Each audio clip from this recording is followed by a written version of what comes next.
আল্লাহর নবীর সাহাবী হযরত ওমর রাদিয়াল্লাহু তাআলা আনহু খলিফা। আমার মতন সলিমুল্লাহ না, আমার মতন কলিমুল্লাহ নেতা না, অর্ধ জগতের বাদশা হযরত ওমর ইবনুল খাত্তাব দ্বিতীয় নম্বর খলিফা যখন হলেন, আল্লাহর নবী সাল্লাল্লাহু আলাইহি ওয়াসাল্লাম একটা মুনাফিকের লিস্ট দিলেন। মদিনার শহরে এই ব্যক্তি মুনাফিক, এই ব্যক্তি মুনাফিক। হুযায়ফা ইবনুল ইয়ামানের কাছে মুনাফিকের লিস্ট দিলেন আল্লাহর নবীর সাহাবী হযরত ওমর ইবনুল খাত্তাব। হযরত হুযায়ফার বাড়ির সামনে যে সালাম দিলেন, আসসালামু আলাইকুম ওয়া রাহমাতুল্লাহ। হুযায়ফা ডাক দিয়ে বলল, খলিফা আমার বাড়ির সামনে কেন আসছেন? আমাকে খবর দিলি তো আমি যাইতে পারতাম। হযরত ওমর বলে, হুযায়ফা রে, আমি তোমার কাছে একটা আবদার নিয়ে আসছি, একটা দরখাস্ত নিয়ে আসছি। হুযায়ফা বলে, আমি খলিফা হইয়া তোমার কাছে আসি নাই, বাচ্চা হয়ে আসি নাই। ও লাখায়ের মুসলমান, আল্লাহর নবীর সাহাবী জান্নাতি, এর পরে মুনাফিকের খাতায় নাম আছে নাকি? টেনশন টেনশন, ঘুম হয় না, ঘুম হয় না, খাবারও খাই না, লোকের সঙ্গে কথা বলে না।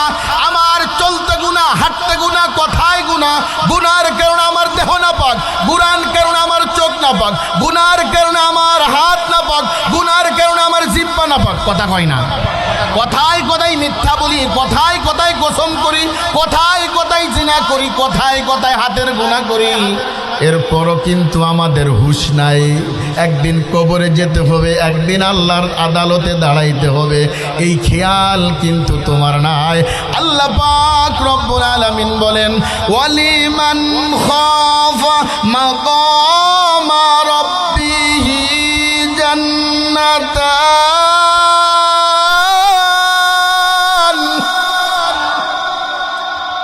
কোরআনের আয়াত যখন শুনবেন, আল্লাহু আকবার বলে চিৎকার দেবেন, আপনার ঈমান ইত্তাজ আল্লাহ বাড়ায় দিবেন। মুনাফিক আর কাফের, বেদিন, নাস্তিক, মুরতাদ সমাজ থেকে বলাবে, ইহুদি নাসারা সমাজ থেকে বলাবে।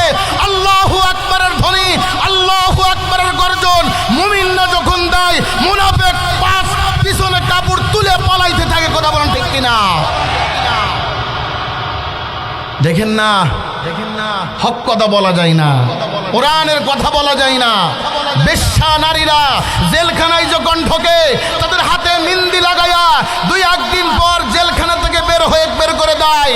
যে হাত দিয়া হাদিস পড়ানো হয়, যে জবান দিয়া হাদিস পড়ানো হয়, আল্লামা মামুনুল হককে 3টা বছর জেলখানা আবদ্ধ করে রাখছে। কথা ঠিক কিনা?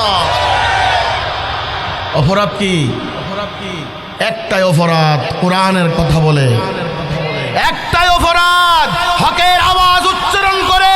ওরে আল্লাহ ওয়ালারা, মুমিনরা তো হকের আওয়াজ দিবেই, জেলখানায় যাতে তৈয়ার, হকের আওয়াজ বন্ধ করা যাবে না, যাবে না, যাবে না। ঠিক কিনা? দেখেন না, পেঁয়াজের দাম 250 টাকা, কারণ কি? আলুর কেজি 60 টাকা, কারণ কি? পিছনের ইতিহাস তলাশ করেন। ইউসুফ আলাইহিস সালাম একদিন না, 2 দিন, 9টা বছর জেরুজালেমরা মিশরের কারাগারে আবদ্ধ করে রাখছিল। 9 বছর মিশরের জমিনে দুর্ভিক্ষ চলতেই থাকতেছে। বর্তমান আলেম ওলামারা জেলখানায়, সৎ মানুষ জেলখানা থাকার কারণে বাংলার জমিনে অভাব অনটন লেগেই আছে। কথা ঠিক কিনা? এ কথা বললেই রাজা কথা কয় না। সমস্যা আছে, সমস্যা আছে। নেতা জেলখানায় গেলে যদি পাওয়ার বেড়ে যায়, গিয়ার বেড়ে যায়, একজন আলেম জেলখানায় গেলে নবীর সুন্নাত আদায় হয়। আওয়াজ করে বলেন কথা ঠিক কিনা? এ হবিগঞ্জের মুসলমান, তোমরা তো নবী প্রেমিক। যেখানে আল্লামা নুরুল ইসলাম অলিপুরের জন্ম, যে বিভাগে জুবায়ের আহমদ আনসারীর জন্ম, যে জমিনে খতিবে বাঙ্গালের জন্ম। কথা বলেন ঠিক কিনা? ঠিক কইলেও ঠিক, না কইলেও ঠিক। কালো পাগড়ি মাথায় দিলে জঙ্গি, আর কালো কোট গায়ে দিলে কি হয়? এই কথা বলা যাবে না। কালো টুপি, কালো পাগড়ি, কালো রুমাল, কালো পাঞ্জাবি গায়ে দিলে যদি জঙ্গি হয়, কালো কোট গায়ে দিলে আর বলা যাবে না, সমস্যা আছে। কথা কয় না? এই যে কোট গায়ে দিছে হুজুর, আমরা কি বলি? কোটের নাম কি বলি? মুজিব কোট না, আসলে এই কোটের নাম সদর কোট। কি কোট? শামসুল হক ফরিদপুরি রহমাতুল্লাহ বাড়ি, আর বঙ্গবন্ধুর বাড়ি কিন্তু গোপালগঞ্জ। আর কিছু কইলাম না, কেন যাই বহুত দূর থেকে আসি। গতকাল মাহফিল ছিল নেত্রকোনা জেলা, সকাল 8টায় গাড়িতে উঠছি, এখানে আসছি 6টায়। আমি আপনাদের সামনে কিছু বলার সাহস আমার নাই। যে চেয়ারে বসে বয়ান করে গেছে আল্লামা নুরুল ইসলাম অলিপুরীর ওয়ারিস, কথা কন ঠিক কিনা? যার বয়ান শোনার জন্য লক্ষ লক্ষ মানুষ পাগল, শায়েখ আলী হোসেন উসামা। কথা কয় না? কথা কয় না? কারণ বাজান শোনো, যদি মুনাফিকের খাতায় তোমার নামটা চলে যায়, তুই পীর হও আর মুফতি হওয়ার মহতে যাও, হাজি হওয়ার গাজী হও, কোনো মাপ নাই, কোনো মাপ নাই। ইচ্ছা মতো বাদাম ফাটাবে কবরে। কথা কয় না? কথা কয় না? আমরা আল্লাহর আদালতে বিচার দিয়ে রাখছি, এহকাল যদি বিচার না পাই, পরকালে দেখবা ওই সব নাস্তিকরা পিটাইতে পিটাইতে জেলখানা থেকে বের করে জাহান্নামে নিয়ে যাবে। কথা কন ঠিক কিনা? ভাইরা আমার, বন্ধুগণ আমার, আল্লাহর নবীর সাহাবী হযরত ওমর ইবনুল খাত্তাব রাদিয়াল্লাহু তাআলা আনহু হুযাইফার বাড়ির সামনে যে বললেন, হুযাইফারে, আমি কোন বাদশা হয়ে তোমার কাছে আসি নাই, আমি কোন জমিদার হইয়া তোমার কাছে আসি নাই, আমি তোমার কাছে একজন সিপাহী, একজন মদিনার একজন নাগরিক হয়ে তোমার কাছে আসছি। হুযাইফা, সত্যি করে বলো, আল্লাহর নবী সাল্লাল্লাহু আলাইহি ওয়াসাল্লাম যে মুনাফিকের লিস্টটা দিয়ে গেছে, ওই লিস্টের ভিতর আমার নামটা আছে নাকি? হযরত হুযাইফা ইবনুল ইয়ামান বলল, আমার। বলা নিষেধ, বলা যাবে না, বলা যাবে না, বলা নিষেধ। হুযাইফা ইবনুল ইয়ামান এই কথা বলার সঙ্গে সঙ্গে বাজান হযরত ওমর ইবনুল খাত্তাবের মুখটা মলিন, মুখে থেকে আর কথা বের হয় না, মাথা নিচের দিক দিয়া বাড়িতে যায় হযরত ওমর রাদিয়াল্লাহু তাআলা আনহু চোখের উপর বসিয়া মাথাটা নিচুর দিক দিয়া আল্লাহর ডাক দেয়, আল্লাহ, যদি আমি ধরা পড়ে যাই, আমার বাদশাগিরি আমার রক্ষা করতে পারবে না, মদিনার কোন মানুষ আমারে রক্ষা করতে পারবে না, আমার নামটা মুনাফিকের খাতায় আছে কিনা এটাও জানি না। বিবি ডাক দে বলে, স্বামী, আপনার মনটা বেজার কা? ছেলে ডাকতে বলে, বাবা, আপনার মনটা বেজার কা? কথা বলেন না কে? বলে, আমার নামটা মুনাফিকের খাতায় আছে কিনা আমি জানি না। হুযাইফার বাড়ির সামনে গেলাম, হুযাইফা আমাকে বলল না। এই চিন্তায়, এই টেনশনে আমি অস্থির হয়ে পড়েছি। ও হবিগঞ্জের মুসলমান, অপরদার আর লাম্মা যান, ও আমার কলিজার টুকরা যুবক, কার মহব্বতে পড়িয়া আমার রবরে ভুলে গেছো? কার মহব্বতে পড়িয়া আমার নবীকে ভুলে গেছো? দুনিয়া আপন বলতে কেউ নাই, কেউ নাই, কেউ নাই। বিপদে পড়লে কেউ তোমারে বাঁচাইবে না, বিপদে পড়লে কেউ তোমার সামনে দাঁড়াবে না। যদি একজন দাঁড়ায়, তার নাম আওয়াজ করে বলেন কি? আরো জোরে বলেন আল্লাহ, আরো জোরে বলেন আল্লাহ। হযরত ওমর রাদিয়াল্লাহু তাআলা আনহু দ্বিতীয় দিন একদিন হালকা বৃষ্টি হয়, একটা রুমাল মুড়ি দিয়া আল্লাহর নবী সাহাবী হযরত ওমর ইবনুল খাত্তাব রাদিয়াল্লাহু তাআলা আনহু হুযাইফার বাড়ির সামনে যাইয়া সালাম দিলেন, আসসালামু আলাইকা ইয়া আহলাল বাইত। ও হুযাইফা, দরজা খোল। ও হুযাইফা, আপনি দরজাটা খুলে দেন। হুযাইফা দরজা খুলে দেখে হালকা হালকা বৃষ্টি হয়। আমার বাড়ির সামনে বাদশা ওমর ইবনুল খাত্তাব। ওমর ইবনুল খাত্তাব দেখে হুযাইফা ইবনুল ইয়ামান লাফ দিয়ে উঠেছে, বলেছি, বাদশা, কি অপরাধ করেছি? বৃষ্টির ভিতর আমার বাড়ির সামনে আছে, বলে সত্যি করে বলেন। বলে কি, আমার নামটা মুনাফিকের খাতায় আছে কিনা এইটা বলা লাগবে না। তাহলে কি বলবো? বলে এই মুহূর্তে যদি আমি ওমর মারা যাই, আমি ওমর ইবনুল খাত্তাব যদি আজরাইলের হাতে যদি হ্যান্ডকাপ ধরা পড়ে যায়, তুমি আমার জানাজায় যাবা নাকি? হযরত হুযায়ফা ইবনুল ইয়ামান আল্লাহর নবীর সাহাবী হযরত ওমরকে জড়াই ধরে বললেন, ওমর শোনো শোনো, এই মুহূর্তে যদি তোমাকে আজরাইল থাবা দিয়া বসে, সবার আগে আমি হুযায়ফা তোমার জানাজায় যাব। সুবহানাল্লাহ। আস্তে কন, আরো আস্তে কন, এইবার সবাই কন সুবহানাল্লাহ। মুনাফিকের খাতায় নাম আসে নাকি এইটা জিজ্ঞাসা করার জন্য হযরত ওমর ইবনুল খাত্তাব পাগলের মতন দৌড়ায়।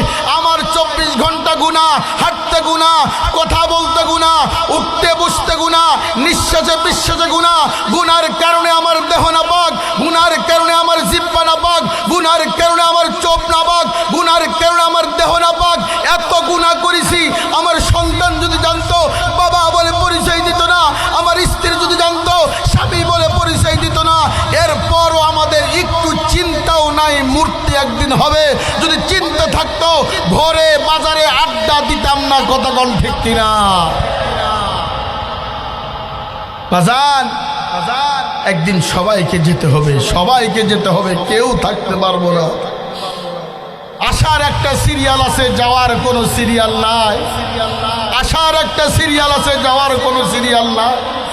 বাবার কান্দে সন্তানের লাশ, দাদার কান্দে নাতির লাশ, আছে কিনা?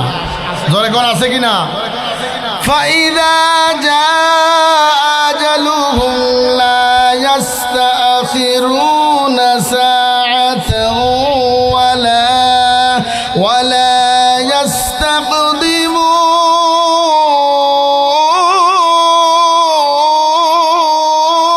ইস্তাকদিমুন। এ কালামে জিন্দা কুরআনে হাকিম, হিকমতে উলা ইয়াজালাসতু কদিম বাখা উরআ, কালামুল্লাহ বসনো কদিমাস্তি কদিমাস্তি নয়ন। একদিন সবাইকে মৃত্যুবরণ করতে হবে, কেউ আগে আগার কেউ পরে।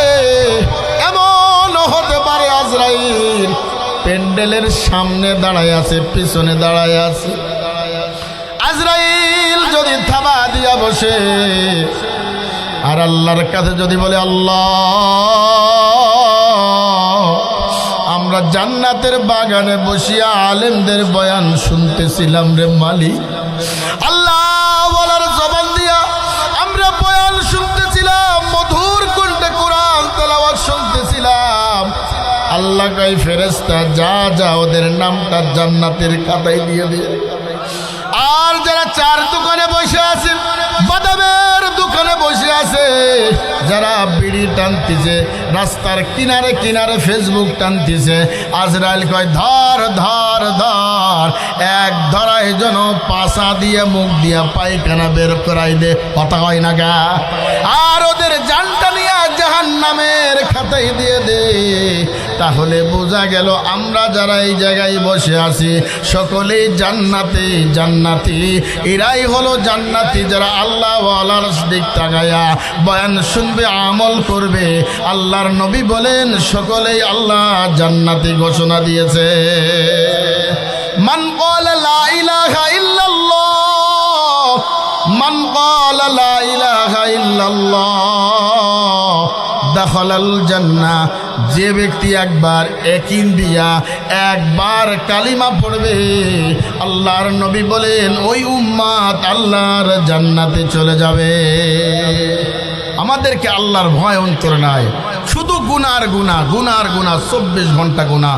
আমি যে 6টার পরে যে মাদ্রাসায় বসে আছি, এখানে অনেক আলেম ওলামা আসছে গেছে, অনেক আলেম ওলামা কথা বলেছে। এই নবীওয়ালা মাদ্রাসায় যে ছাত্র পড়বে আর যে পড়াবে, আল্লাহ পাক উভয়কে মাফ করে দেন। জোরে কন্যা সুবহানাল্লাহ। আল্লাহর নবী, আল্লাহ পাকের একজন জলিল কদর নবী, তার নাম হলো হযরত মূসা আলাইহিস সালাতু ওয়াস সালাম। নাম কি বাবা? যেটা আল্লাহর সঙ্গে সরাসরি কথা বলতেন তুর পাহাড়ে গিয়ে। কষ্ট হচ্ছে আপনাদের? শুনবেন তো কিছুক্ষণ। আমার পরে আমার প্রিয় ভাই, আমার প্রিয় ভাই, মোহাব্বতের ভাই, কলিজার ভাই হযরত মাওলানা আবুল কাসেম হাশেমি সাহেব, যার কণ্ঠ দিয়া জুবাইর আহমদ আনসারের গন্ধ পাওয়া যায়।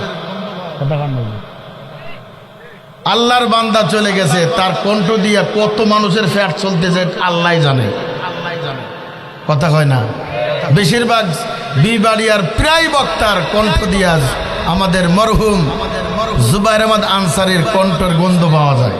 কথা হয় না?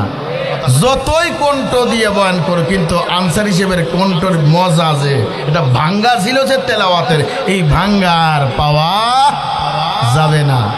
আল্লাহর একজন পয়গম্বর, জলিল কদর নবী হযরত মূসা আলাইহিস সালাতু ওয়াস সালাম আল্লাহ পাকের সঙ্গে 4টি শর্তের বিনিময়ে কথা কইতো। কয়টা? জোরে কর না, কয়টা? আর আল্লাহ পাক বলে এমন এক জামানা আসবে, এমন এক বান্দা আমি জমিনে পাঠাবো, মূসা নবীতে 4টে শর্তের কথা বিনিময় কথা বলেছে। আখেরি জামানার উম্মতগুলি কোনো শর্ত লাগবে না, বিনা শর্তে আমার রবের সঙ্গে কথা বলবে। শর্ত কয়টা? মনে করে মনে রাখেন, আখেরি বয়ানে বলবো ইনশাআল্লাহ। আল্লাহর নবী হযরত মূসা আলাইহিস সালাতু ওয়াস সালাম আল্লাহর সঙ্গে কথা বলার জন্য তুর পাহাড়ে যাচ্ছে। কোথায়? যখন মনে চাইতো তুর পাওয়া যাইতো, কথা বলতো। কার সঙ্গে? জোরে কান। আল্লাহর সঙ্গে কথা বলতো। একদিন আল্লাহ কয় মূসারে, বলে কি? বলে এত কথা বলো কেন? খালি প্রশ্ন করো কেন? খালি প্রশ্ন করো কেন? মূসা আলাইহিস সালাতু ওয়াস সালাম কয় আল্লাহ তোমার সঙ্গে কথা বললে আমার মজা লাগে। সুবহানাল্লাহ কর না। অনেক পাগল আছে রাস্তা দিয়ে যায়, রাস্তা দিয়ে হাঁটে, আল্লাহর জিকির করে, আল্লাহ আল্লাহ আল্লাহ আল্লাহ আল্লাহ আল্লাহ, হর হামেশাই কার জিকির করে? খায় আল্লাহর জিকির করে, হাঁটে আল্লাহর জিকির করে, ধান কাটে আল্লাহর জিকির করে, পিএস তলে আল্লাহর জিকির করে, জমিনের রুয়ালয় আল্লাহর জিকির করে, পেটেল মারে আল্লাহর জিকির করে। অনেক কামালিয়াত মহিলারা আছে, রান্না করে আমার রবের জিকির করে, রান্না করে আমার রবের জিকির করে, তরকারি নেড়ে দেয় আল্লাহর জিকির করে। আমার আল্লাহ কয় দুনিয়ার কাজ করাও হয়, আর জবান দিয়ে আমার রব্বে কারিমের প্রশংসা করা হয়। আল্লাহর নবী হযরত মূসা আলাইহিস সালাতু ওয়াস সালাম আল্লাহর সঙ্গে কথা বলার জন্য তুর পাহাড়ে যায়। রাস্তার কিনারায় দেখে একটা কবর দেখা যায়, কবর দিয়া জাহান্নামের আওয়াজের শব্দ শোনা যায়। বলে সুবহানাল্লাহ, নাউজুবিল্লাহ। কবরে আযাব শুনলে কি সুবহানাল্লাহ কইতে হয়? গতকাল মাহফিজের নেত্রকোনা আমি বলছি কে কে বিয়ে করবা, 60 বছরের বুড়ো ভাই আল্লাহু আকবার। আমি বললাম কি চাচা বিয়ে করবেন? বলে হ্যাঁ করবো। বলে কে?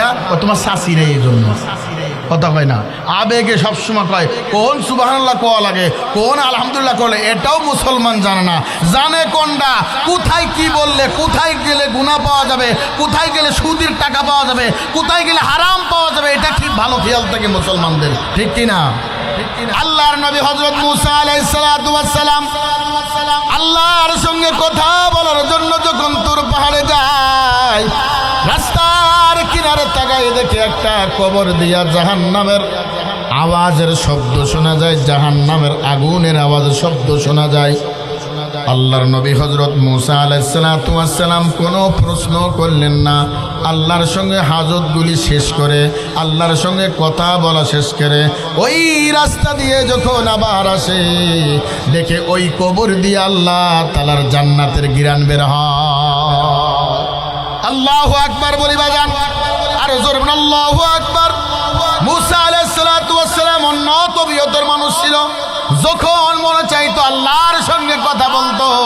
এমন রাগী নবী কোন নবী রসুলের ভিতর ছিল না।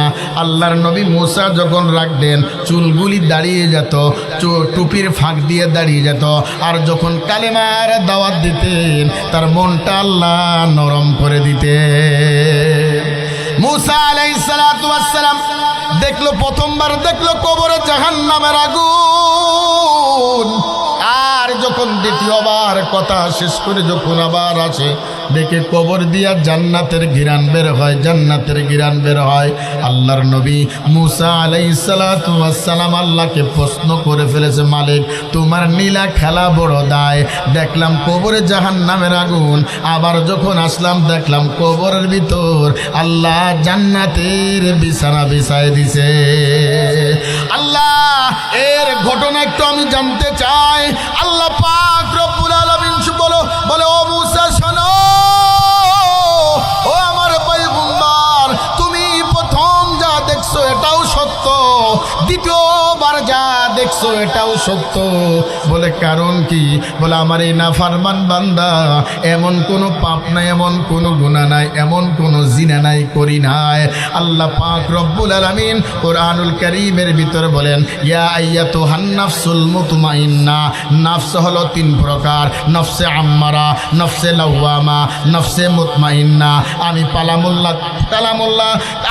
কালামুল্লাহ থেকে আমি তিন টুকরা আয়াত আপনাদের সামনে তেলাওয়াত করেছি। ইয়া আইয়াতুহান নাফসুল মুতমাইন্না, নফস হলো তিন প্রকার, নফসে আম্মারা, নফসে লাওয়ামা, নফসে মুতমাইন্না। নফসে আম্মারার কাজ হলো দেখবেন একদল যুবক শুধু গুনাহ করতেই থাকে, গুনাহ করতে মজা লাগে, গুনাহ করলেই মজা লাগে, পাপের কাজ করলেই মজা লাগে। বাবা মারা গেছে 4 দিন পর ডেকসিট আনে গানের আড্ডা শুরু করে দেয়, মেয়ের বিয়েতে গান চালু করে দেয়, ছেলের বিয়েতে গায়ে হলুদ লাগায় দেয়। কথা কোন ঠিক কিনা? একদল আছে গুনাহ করতেই থাকে, নফসে আম্মারা এই গুনাহ ছাড়তে চাই না।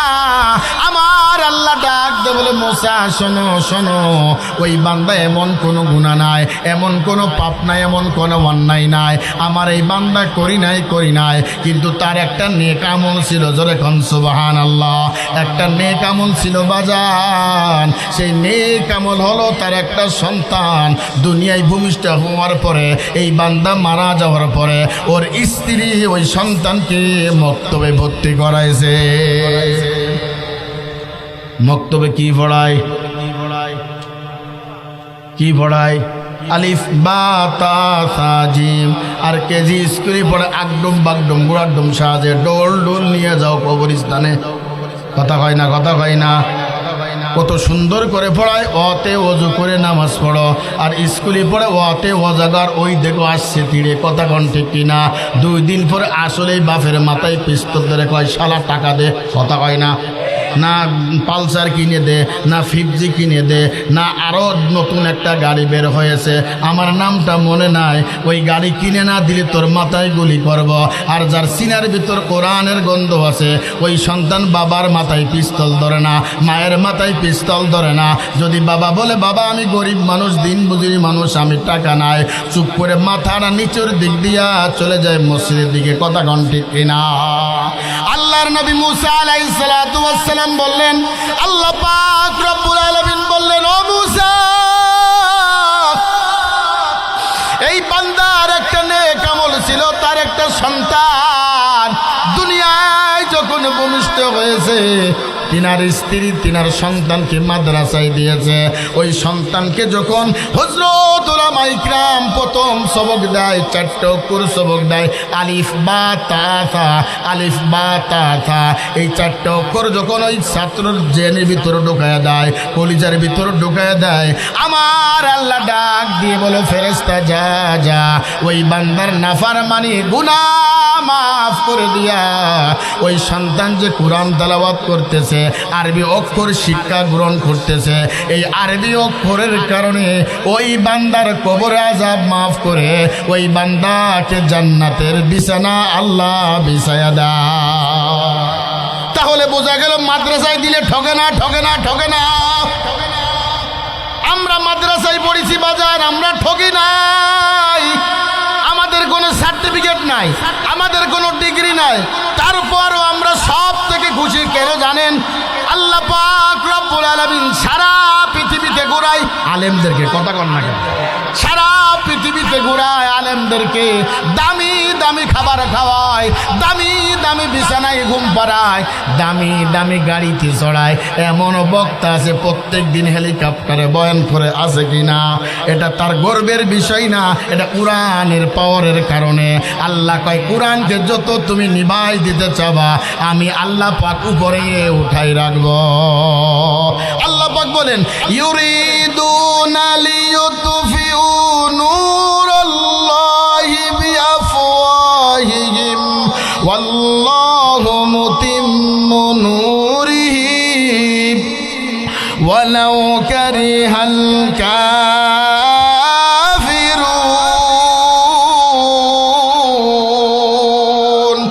আল্লাহ পাক রব্বুল আলামিন বলেন কোরআনকে যখন নিভাই দিতে যাবা আমি আল্লাহ পাক রব্বুল আলামিন ওই কোরআনের তেজ, কোরআনের আকর্ষণ, কোরআনের সম্মান আমি আল্লাহ আকাশে আকাশে উড়াই।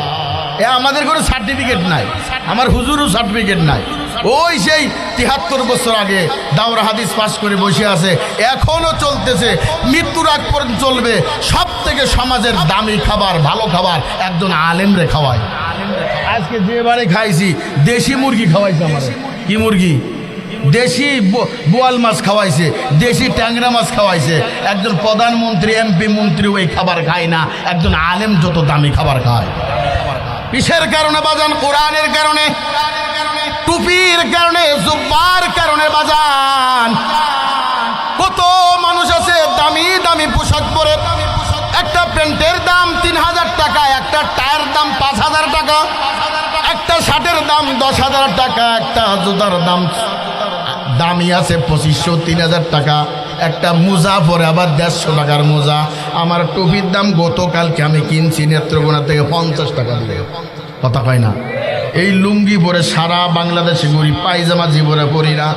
সম্মান কি কমছে? কথা কন, সম্মান কি কমছে? আল্লাহ তাআলা এত সম্মান দিয়েছে, আমার ইলম নাই, কালাম নাই, পাপী আসমান নিচে জমিনের উপর আমার মতন পাপী আর দুনিয়ায় কেউ নাই। আল্লাহ পাক কোরআনের কারণে দামি দামি মঞ্চে, দামি দামি চেয়ারে বসে কথা বলার সুযোগ করে দিয়েছেন কে? আরো জোরে বলেন কে কে? কোরআনের সম্মান আছে কিনা? যে মাদ্রাসায় আপনার ছেলেকে পড়ান, যে মাদ্রাসায় আপনার মেয়েকে পড়ান, এই মাদ্রাসায় সার্টিফিকেট নাও পাইলেও আখিরাতে জান্নাত অবধারিত। কথা কয় না? কথা কয় না? যে সম্মান আল্লাহ কুরআনুল কারীমে দিয়েছে, একটা জুজদানের দাম হলো 10 টাকা। আমরা যখন পড়ছি একটু এখন দাম বেশি হতে পারে, ওই কাপড়টা কিন্তু কোরআনের সঙ্গে লেগে থাকে। কথা কয় না? কাপড়ের দাম হলো 10 টাকা, এখন যদি 100 থেকে 150 টাকা ওই কোরআনের জুজদান হয়, ওই জুজদানটা জমিনে পড়লে সবাই কিন্তু সালাম দেয়। আর আমার শার্ট, আমার পাঞ্জামি 4,000 5,000 টাকা লাগতেই লাগতেই কবরস্থানে পাঠায় দেয়, কেউ সালাম দেয় না। কারণ ওই 10 টাকা 150 টাকার জুজদানের দাম দামি হওয়ার কারণ হলো আল্লাহর কোরআনের সঙ্গে স্পষ্ট করার কারণে 10 টাকার জুজদান আল্লাহ দামি বানাই দিয়েছে।